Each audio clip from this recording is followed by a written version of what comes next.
వెలుగుతో సహవాసం చేసేవారు వెలుగు సంబంధులుగా ఉంటారు, చీకటితో సహవాసం చేసేవారు చీకటి సంబంధులుగా ఉండిపోతారు.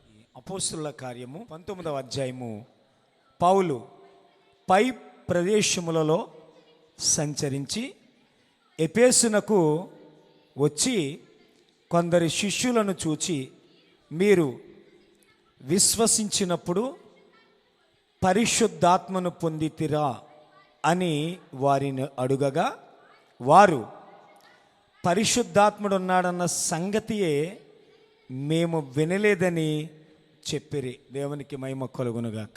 కొన్ని సంఘాలలో పరిశుద్ధాత్మ అనుభవాలు లేవు, సేవకులకి వాక్య నడిపింపు అనుభవాలు లేవు, వాక్యమును ధ్యానించేటువంటి అనుభవాలు లేవు.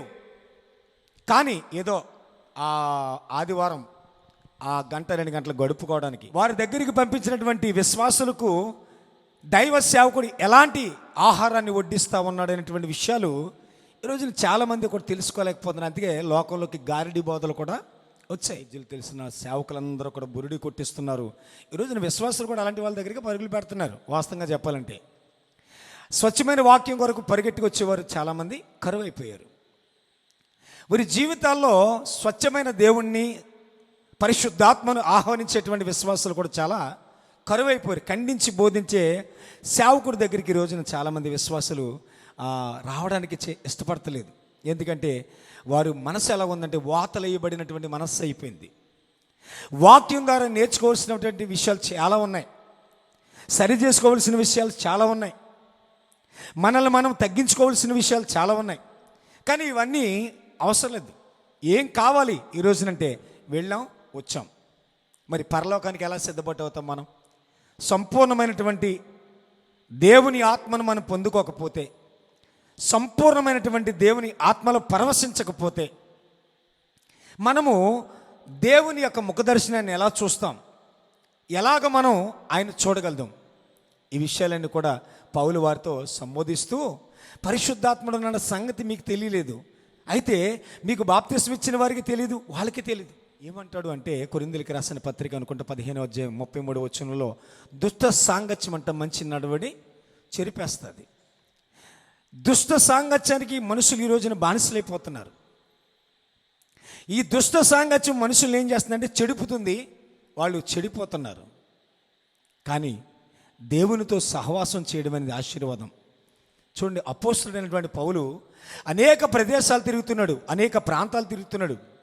వెళ్ళిన చోటల్లా ప్రతి చోట కూడా ఆయన కొడుతూ ఉన్నారు, తిడుతూ ఉన్నారు, రాళ్లతో కొడుతున్నారు. దేవుని కొరకు ప్రయాసపడి దేవుని కొరకు తన ప్రాణాన్ని కూడా ఇవ్వడానికి వెనుతిరిగిన వాడు పౌలు.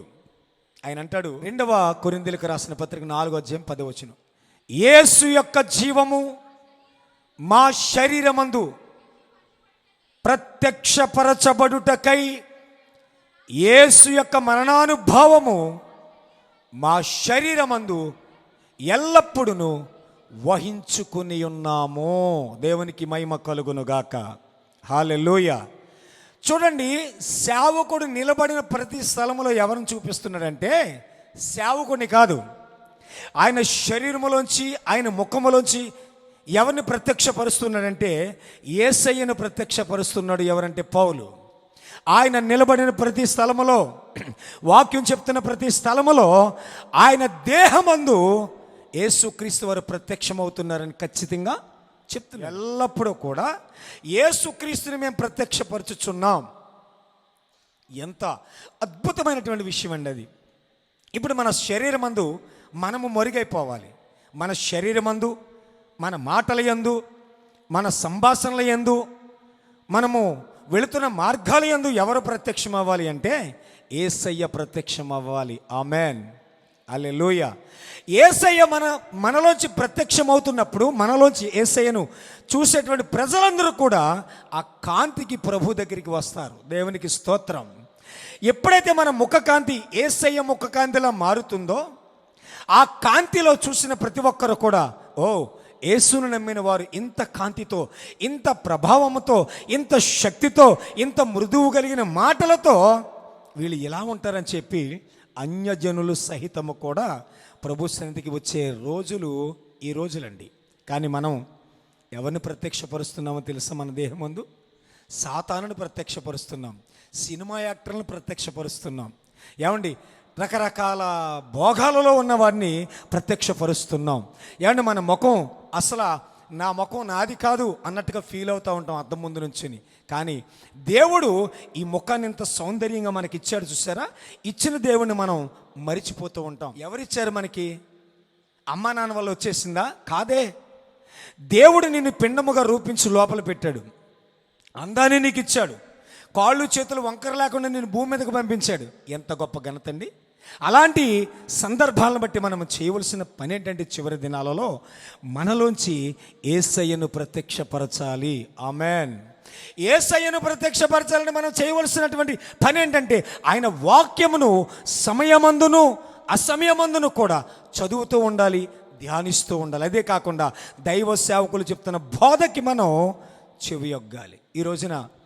ఈ రోజున చాలామంది కూడా విశ్వాసులు దురద చెవులు గలవారైపోయారు. ఎలాంటి వారంట? దురద చెవులు. అంటే వాళ్ళని నవ్వించాలి, చక్కగా కవ్వించాలి, ఆ జోకులు ఈ జోకులు ఇట్లా మాట్లాడాలి. కానీ రోషము కలిగిన సేవకుల దగ్గర అటువంటి మాటలు దొరకవు. ఎందుకంటే వాక్యమే మమ్మల్ని పరవశిస్తుంది గనక, వాక్యమే మమ్మల్ని ఈ స్థితిలోనికి నడిపించింది గనక, వాక్యమును ఇచ్చినటువంటి దేవుడు మమ్మల్ని ఈ స్థితిలో ఉంచాడు గనక అసలు మనము దేవుని కొరకు చెప్పకుండా దేని కొరకు చెప్పగలదని చెప్పండి. అందుకనే పౌలు అంటున్నాడు, ఇదిగో పరిశుద్ధాత్మ అంటే ఏంటో తెలీదా మీకు? అసలు ప్రభు అన్నాడు కదా, నా ఆత్మ లేనివాడు నావాడు కాడన్నాడు కదా. దేవుని ఆత్మను మనం కనుక పొందుకోకపోతే విడవబడతామని చెప్తున్నాడు కదా. మరి అలాంటి సందర్భాలలో ఎలా చాలామంది ఈ రీతిగా బ్రతికేస్తూ ఉన్నారో ఈ రోజున చాలామందిని చూస్తుంటే అసలు ఏమీ అర్థం కాని పరిస్థితుల్లో చాలామంది సేవకులు, విశ్వాసులు ఈ రోజున సేవకులను హైలైట్ చేసేటువంటి విశ్వాసులు ఉన్నారు తప్ప, సేవకులకి ఫ్యాన్స్ అయిపోయినటువంటి విశ్వాసులు ఉన్నారు తప్ప దేవునికి ఫ్యాన్స్ అయిన వారు చాలామంది లేరండి ఇవాళ.